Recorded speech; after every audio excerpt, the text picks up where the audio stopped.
Olá, alunos! Iniciaremos o nosso módulo de farmacologia do sistema nervoso central e começaremos com ansiolíticos, sedativos e hipnóticos. Nesta aula veremos benzodiazepínicos, barbitúricos, fármacos como o zolpidem, que são hipnóticos, que atuam no receptor de benzodiazepínico, e outras classes de medicamentos que são ansiolíticos, sedativos e hipnóticos. Bom, começaremos com os benzodiazepínicos. Temos fármacos como o alprazolam, o clonazepam, o diazepam, lorazepam, clordiazepóxido, o oxazepam, midazolam, flurazepam, dentre outros. É uma classe de medicamento muito extenso, bromazepam, são muitos fármacos. Em doses baixas, são usadas como ansiolíticos, em doses mais altas, induzem o sono devido ao seu efeito hipnótico. Mecanismo de ação dos benzodiazepínicos. Eles fazem uma modulação alostérica, eles atuam no receptor GABA, num sítio de ligação para benzodiazepínico, que é diferente do sítio do GABA, e quando ele interage com o seu receptor, quando o benzodiazepínico interage com o seu receptor, ele aumenta a afinidade do GABA pelo seu receptor, aumentando a frequência de abertura dos canais de cloreto. Então entra mais cloreto dentro da célula, o que leva a uma hiperpolarização da membrana, levando a uma depressão do sistema nervoso central, pois o potencial de ação da célula fica muito negativo. O neurônio deve ser mais estimulado para deflagrar o potencial de ação. É importante ressaltar que o receptor GABA é o receptor inibitório do sistema nervoso central. Então, quando estimulado, ele promove uma depressão do sistema nervoso central. Os fármacos ansiolíticos, sedativos e hipnóticos deprimem o sistema nervoso central. E por que é uma modulação alostérica? Porque eles atuam em um sítio de ligação e eles afetam um outro receptor, um outro sítio de ligação, fazendo essa modulação, aumentando a afinidade do GABA pelo seu receptor e aumentando aí o influxo de cloreto, que deixa a célula negativa, aumentando o limiar de ativação do neurônio. O receptor GABA ele é composto por 5 subunidades. A gente tem 2 unidades beta, 2 unidades alfa e 1 unidade gama, conforme a figura. E essa imagem ela ilustra aí o que eu falei em relação ao mecanismo de ação. Na figura A, a gente tem o receptor vazio, tanto o receptor de benzodiazepínico como o receptor de GABA vazio, e o canal de cloreto acoplado está fechado, certo? Aqui temos o receptor ligado apenas ao GABA, não ao benzodiazepínico, e onde a ligação com o GABA causa a abertura do canal de cloreto, levando à hiperpolarização da célula, deprimindo o sistema nervoso central. Na figura C, a gente tem o benzodiazepínico ligado, que vai aumentar, potencializa a ação do GABA. A ligação do GABA é potencializada pelo benzodiazepínico, resultando em maior entrada de cloreto na célula. A entrada de cloreto leva à hiperpolarização da célula, tornando mais difícil sua despolarização e reduz a excitabilidade neuronal, deprimindo o sistema nervoso central. Agora vamos às indicações dos benzodiazepínicos. Eles têm uma ampla utilização, é utilizado para várias situações. Primeiro, tratamento da insônia, como hipnóticos, certo? Onde eles diminuem o tempo de latência, o tempo que o indivíduo demora a iniciar o sono, e diminuem os estágios 3 e 4 não REM, assim como aumenta o estágio 2, não REM, e aumenta também o ciclo REM e o tempo total do sono. Então, ele prolonga o tempo total do sono, resumidamente, né? Prolonga o tempo total do sono e diminui o tempo de latência, o tempo para iniciar o sono. Para quem não sabe, a gente tem ciclos do sono, o estágio não REM e o estágio REM. O REM é quando a gente tem um relaxamento, um relaxamento mais intenso, a gente relaxa mais, e também temos onde ocorrem os sonhos, e o não REM também faz parte aí do ciclo do sono. Então, os benzodiazepínicos eles podem ser utilizados para a gente tem dois tipos de insônia aí. A insônia inicial e a insônia despertar precoce. A insônia inicial quando o período de latência é grande, quando o indivíduo demora para dormir. Nesses casos, é aconselhável utilizar benzodiazepínico de ação curta, porque o indivíduo só precisa de iniciar o sono. Depois que ele dorme, ele consegue manter aí dormindo pelo tempo adequado. Um exemplo de fármaco para insônia inicial é o triazolam. E temos também a insônia de despertar precoce. A pessoa dorme rápido, não tem problemas para iniciar o sono, mas despertam logo após o início do sono. Aí já é aconselhável benzodiazepínico de ação intermediária para longa, como temazepam, flurazepam e diazepam. O inconveniente é que vai haver aí durante o dia, essa sedação vai se estender durante o dia. Porque são fármacos de benzodiazepínicos de ação mais longa, eles causam efeitos cumulativos. Depois veremos isso melhor na parte de farmacocinética.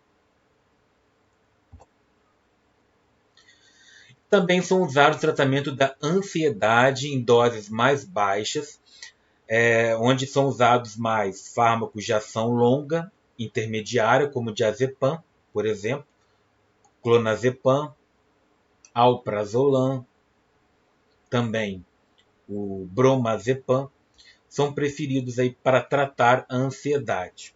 Normalmente, o tratamento da ansiedade exige um tratamento mais prolongado. O inconveniente, como falei, que a pessoa que faz uso de benzodiazepínico fica lenta durante o dia, o que interfere nas suas atividades cotidianas, nas suas atividades diárias. Por isso, não é recomendável para indivíduos jovens, que precisam estudar, dirigir, trabalhar. Para o tratamento, mas quando não tem jeito, são os principais fármacos aí que tratam a ansiedade. Atualmente, já temos alguns antidepressivos que não causam esse problema de sedação, utilizados para tratar a ansiedade, como a paroxetina e a venlafaxina. Já estão sendo utilizados aí como estratégia para evitar o uso de benzodiazepina. Para o tratamento do distúrbio do pânico, o alprazolam é bastante eficaz, embora possa causar reações de abstinência em 30% dos pacientes. Os benzodiazepínicos, em geral, causam abstinência porque eles causam dependência. O alprazolam também é útil no tratamento da agorafobia, que é, na verdade, quando o indivíduo apresenta uma insegurança em uma série de situações, como está em alguns locais, quando estão em determinados locais, apresentam aí essa fobia, essa tensão. Também são usados como pré-anestésicos. Aí o principal fármaco para esse fim é o midazolam, que os benzodiazepínicos causam sedação e relaxamento.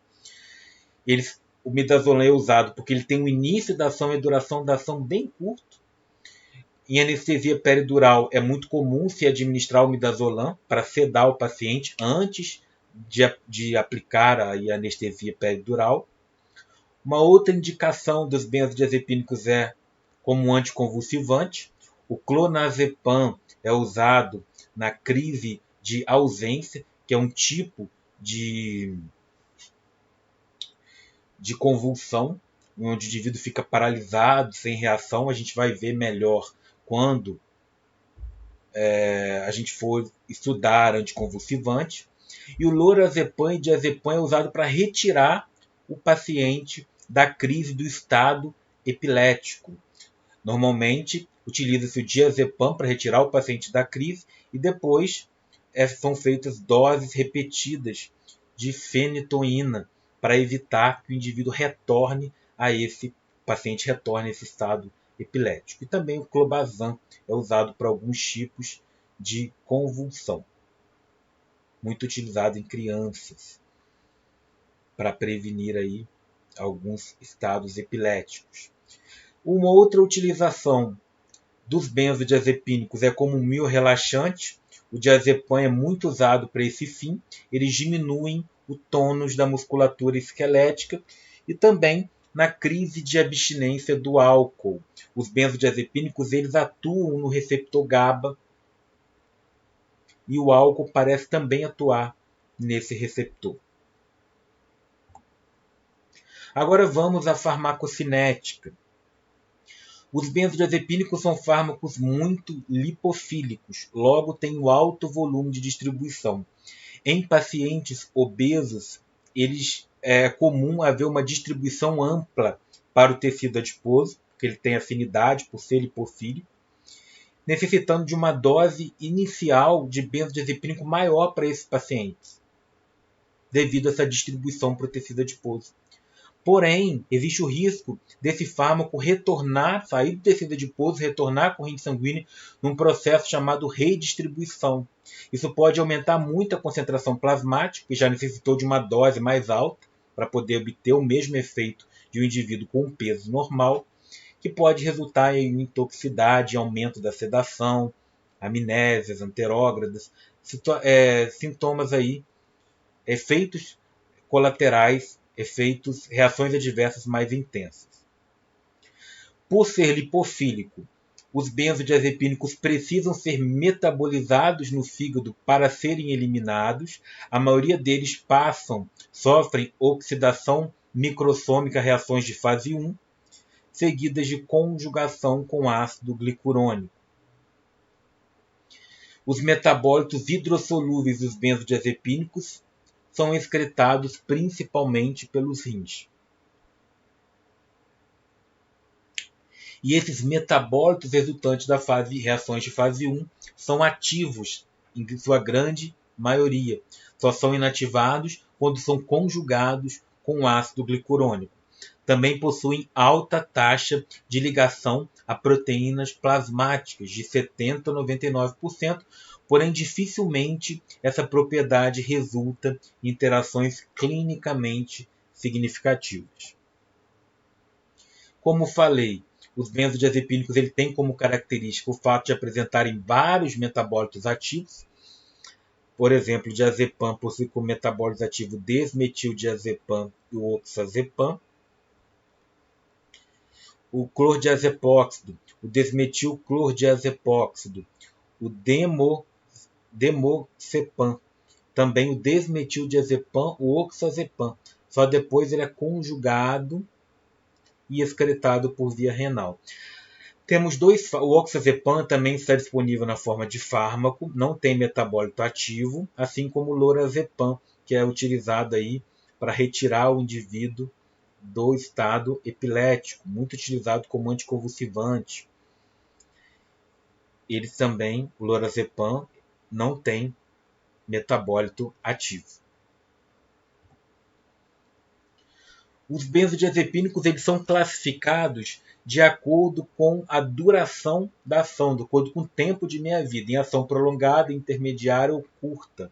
Efeito prolongado, tempo de meia-vida maior do que 24 horas, temos o flurazepam. Efeito intermediário, tempo de meia-vida entre 6 e 24 horas, diazepam, oxazepam e temazepam.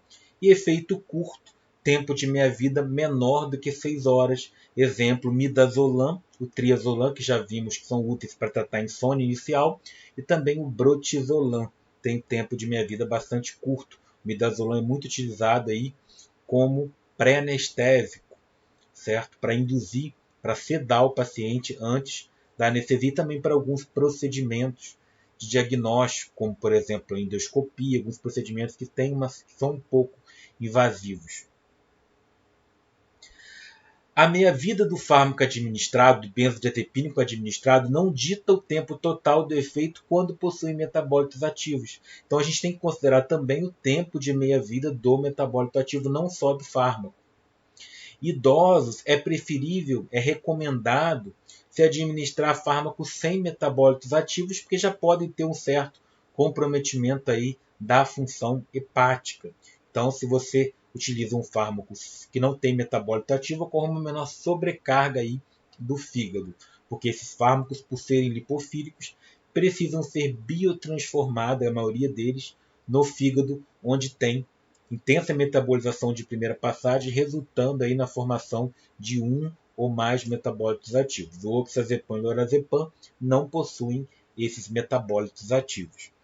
Temos interação com inibidores do citocromo P450, CYP3A4, onde esses inibidores, como a claritromicina, a eritromicina ou cetoconazol, ritonavir, levam efeitos cumulativos, causam efeitos cumulativos. Então, inibidores do citocromo P450. Se inibe o metabolismo, diminui a eliminação dos benzodiazepínicos. Não deve ser utilizado, administrado em mulheres grávidas ou amamentando, pois atravessa aí a placenta e o leite materno. Possuem sinergismo com álcool. O benzodiazepínico, eles são fármacos de alto índice terapêutico, são bastante seguros. Porém, quando administrado com álcool, o risco de uma toxicidade é maior. O risco de uma toxicidade grave ele é maior, podendo causar uma depressão respiratória e cardiovascular, que pode levar, inclusive, ao óbito. A dose em idosos, a dose recomendada para idosos normalmente é metade da utilizada por adultos jovens, porque é mais um maior risco de acúmulo aí do fármaco, podendo resultar em queda e amnésia anterógrada, letargia. E os benzodiazepínicos, cuja droga original ou metabólitos ativos apresentam meia-vidas longas, têm maior tendência a produzir efeito cumulativo. Como falei, benzodiazepínicos de duração de ação longa causam mais efeitos cumulativos. Cuidado em idosos após múltiplas doses, levam efeitos cumulativos. Cuidado em idosos devido a risco de queda e amnésia anterógrada. Essa figura aqui mostra exatamente esse efeito cumulativo. Tanto no gráfico A quanto no gráfico B, temos gráficos concentração plasmática vezes tempo. No primeiro gráfico, a gente tem a administração de diazepam e nordazepam, certo? Após uma única dose oral ou intravenosa. E o que a gente observa? Que após cerca de 25, 30 horas, a gente tem um desaparecimento muito lento dessas duas substâncias. A concentração plasmática permanece elevada, mesmo após 25, 30 horas da administração desse medicamento. E no gráfico B, a gente tem a seguinte situação. O benzodiazepínico ele é suspenso e mesmo assim, após 2 semanas, a gente tem ainda o nordazepam em alta concentração na corrente sanguínea, mostrando aí, levando um declínio bastante lento da concentração plasmática,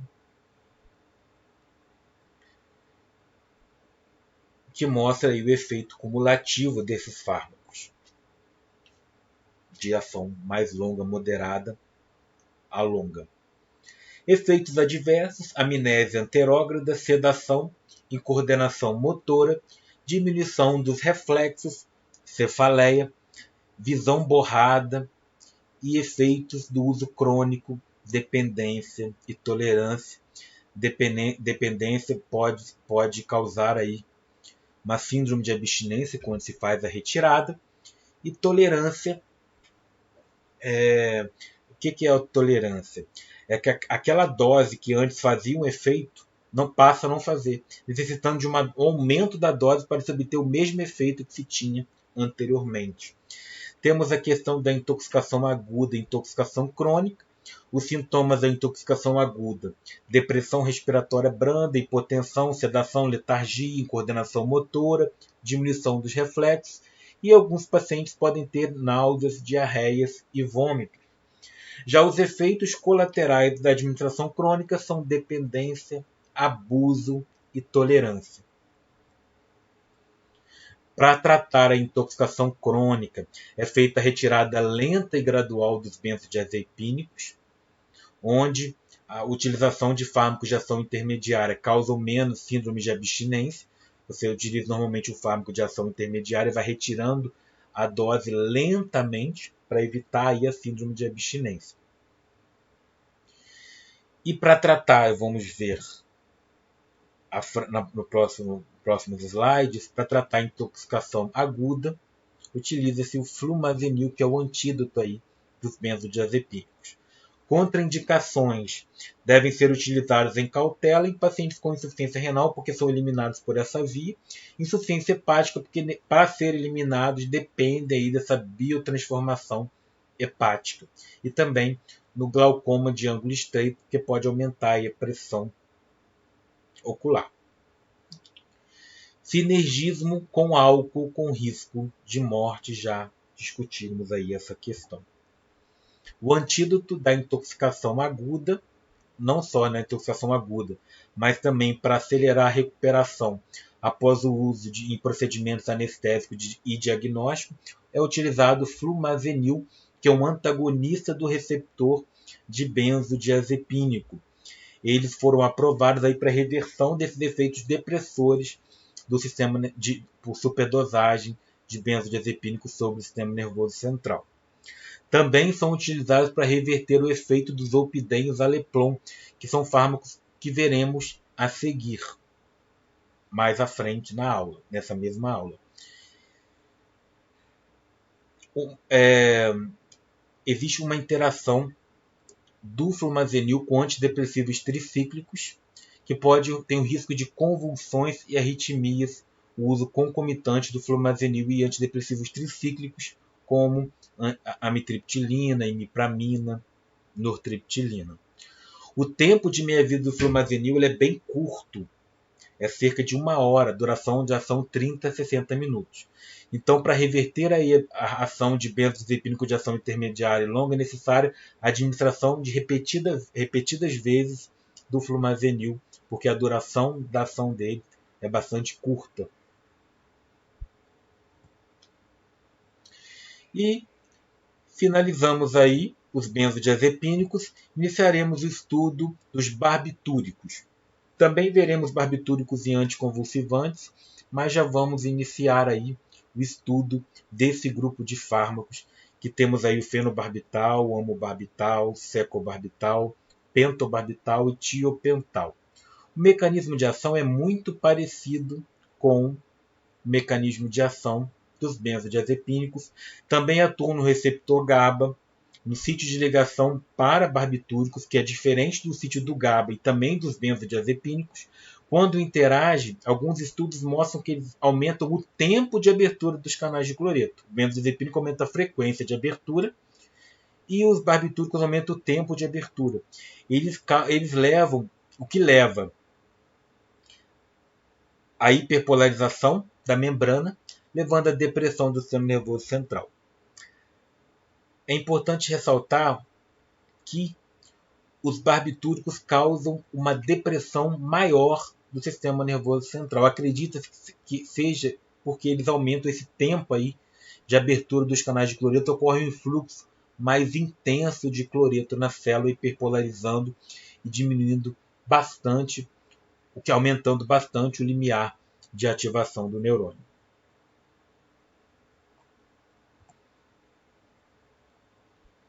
Eles têm potencial para ser utilizados no tratamento da insônia. Eles diminuem o tempo de latência do sono, o tempo para iniciar o sono, porém diminui o REM, que é o indivíduo pode acordar um pouco cansado, porque é o estágio em que ocorre relaxamento. Mas eles aumentam o tempo total do sono. Mas por que não são usados? Porque eles têm janela terapêutica estreita. Janela terapêutica estreita, então o maior risco de toxicidade aí Inclusive, uma superdosagem pode levar ao óbito, né? Pode ter uma depressão bastante grave, uma depressão cardiorrespiratória bastante intensa. Como ansiolíticos também não são usados devido à janela terapêutica estreita, são utilizados como anestésico geral, tiopental e metoexital. Veremos quando esses fármacos, quando nesse módulo de sistema nervoso central, quando abordaremos aí os anestésicos gerais. E também como anticonvulsivante, o fenobarbital. Falando de forma geral desse grupo de fármacos, eles são muito lipofílicos, mais lipofílicos até do que os benzodiazepínicos.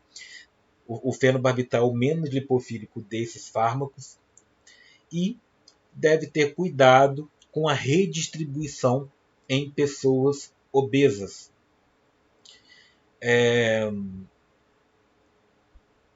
Mesma situação que ocorre com os benzodiazepínicos. Eles são metabolizados no fígado, mas dificilmente dificilmente resulta na formação essa biotransformação dificilmente resulta na formação de metabólitos ativos. E os barbitúricos, portanto, os metabólitos dos barbitúricos carecem de atividade farmacológica. O fenobarbital ele é excretado em certo grau de forma inalterada na urina. Então, parte dele é eliminado sem biotransformação hepática, cerca de 20 a 30% em seres humanos. São fármacos indutores enzimáticos potentes, interagem com muitos fármacos. Se eu fosse listar, seria um número muito grande de medicamentos. Inclusive, aumenta a eliminação dos anticoncepcionais, por exemplo. Os efeitos colaterais provocam sedação, reações alérgicas, depressão cardiorrespiratória, que pode ser inclusive bem grave, dependência e tolerância.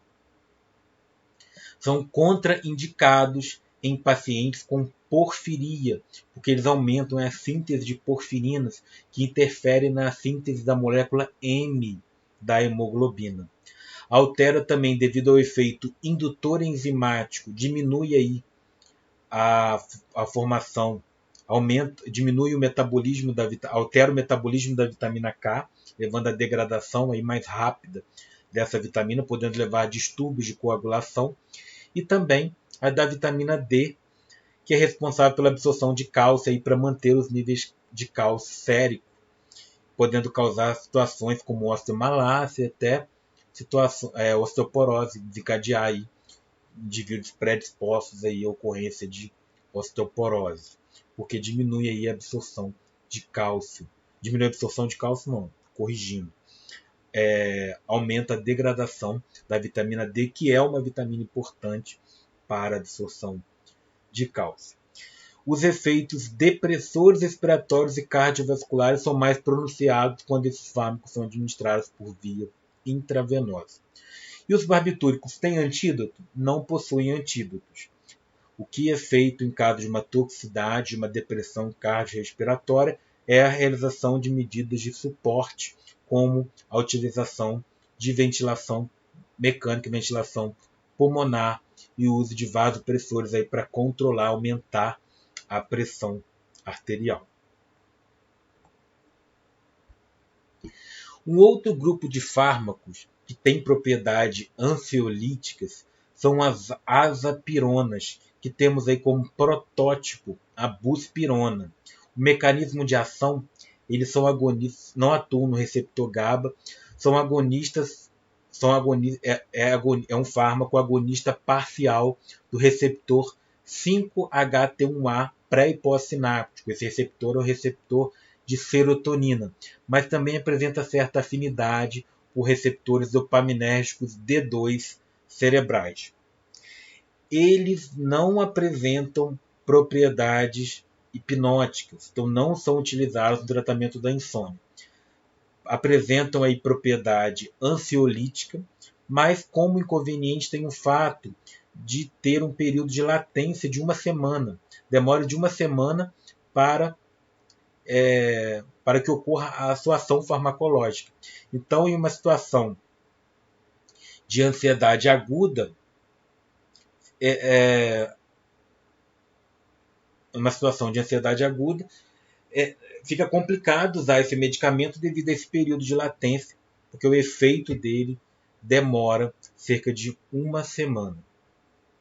Eles são mais seguros, a buspirona é mais segura do que os benzodiazepínicos, porém menos eficaz aí no tratamento da ansiedade. Também não apresentam eficácia no tratamento do distúrbio do pânico.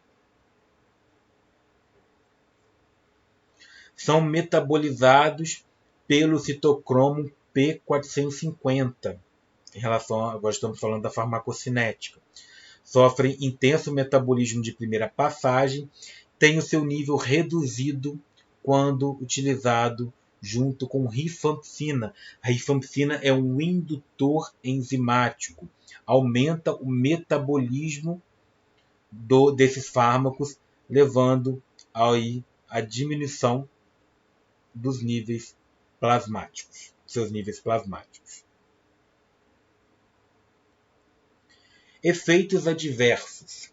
Bom, então eles inicialmente vão falar das vantagens desse fármaco em relação aos benzodiazepínicos. Não produz sonolência, logo são indicados para pacientes jovens e pessoas que têm uma vida ativa, como motoristas, que precisam muito dos reflexos, que utilizam muito os reflexos em sua atividade profissional ou sua atividade cotidiana, mas são, portanto, fármacos alternativos para tratar ansiedade. Além disso, não possuem sinergismo com álcool e não induzem a dependência e a tolerância, o que ocorre com os fármacos benzodiazepínicos. Efeitos colaterais: hipertermia, aumento da temperatura corporal, aumento da produção de hormônios de crescimento, aumento dos hormônios de crescimento e prolactina, podendo levar a uma hiperprolactinemia, secreção de leite, inclusive em homens, taquicardia e palpitação, pois tem atividade inibitória de receptores alfa-2 adrenérgicos, e também hepatotoxicidade. Agora entraremos nos hipnóticos que atuam no receptor de benzodiazepínico. Os fármacos principais desse grupo são Zolpidem, Zolpicone e Zaleplon. Eles apresentam o mesmo mecanismo de ação dos benzodiazepínicos. Vamos agora à farmacocinética desses fármacos. O Zolpidem ele tem uma meia-vida muito curta, de aproximadamente 2 a 4 horas, e não possuem metabólitos ativos. Então, inicialmente, eles são úteis apenas para tratar a insônia inicial, porque a duração de ação desses fármacos, é bem curta. Porém, existe esses fármacos, esse fármaco está disponível na forma farmacêutica de liberação prolongada, sendo útil, portanto, no tratamento da insônia tipo despertar precoce. O Zolpidem ele sofre uma diminuição da sua absorção quando administrado junto com o alimento. O alimento aí retarda o esvaziamento gástrico, diminuindo a absorção do Zolpidem, então tem que ter um intervalo entre a alimentação e a administração desse fármaco. E apresenta biodisponibilidade de cerca de 70%. Temos também o Zaleplon. O Zaleplon tem uma meia-vida mais curta ainda, de 1 hora. Então só é utilizado no tratamento da insônia inicial. Eu, por exemplo, tenho essa insônia inicial. Eu demoro para iniciar meu sono. E, então, utilizar um fármaco. Eu já fiz uso de Zolpidem. Hoje em dia eu uso outras alternativas para tratar minha insônia. Alguns tratamentos alternativos, mas eu já fiz uso de Zolpidem porque Zolpidem sem ser de liberação prolongada, e ele foi muito eficaz, porque ele induz ao sono, ele é ótimo para induzir ao sono. E como meu problema é insônia inicial, eu tive um sucesso terapêutico considerável com esses fármacos. Só que parei de usar porque não é bom usar por tempo prolongado. São fármacos que podem afetar aí de uma outra forma, né? Causando alguma certa letargia, Então é bom usar por um tempo determinado, não por tempos muito longos. Também sofre metabolização hepática através do citocromo P450, mas não tem metabólitos ativos. A rifampicina, o indutor enzimático, diminui, portanto, a meia-vida desses fármacos. São indutores enzimáticos, aumentam a velocidade de eliminação desses fármacos, diminuindo, portanto, o tempo de meia-vida. Quando a gente compara eles com benzodiazepínico, eles têm efeito mais fraco nas fases do sono. Eles interferem pouco nas fases do sono, mas prolongam o tempo total do sono.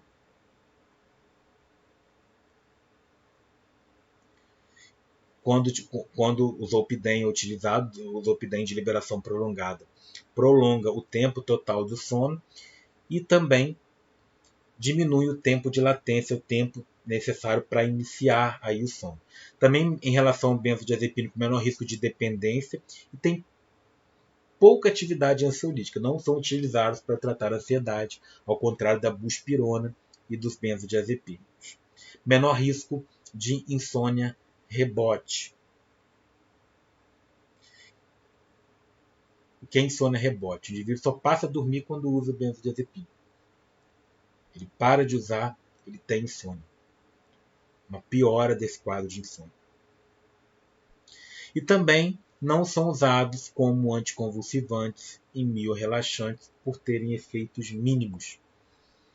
Considerações sobre esses fármacos. O Zolpidem ele é tão eficaz quanto os benzodiazepínicos na ação hipnótica. Inclusive, são os agentes hipnóticos mais utilizados nos Estados Unidos.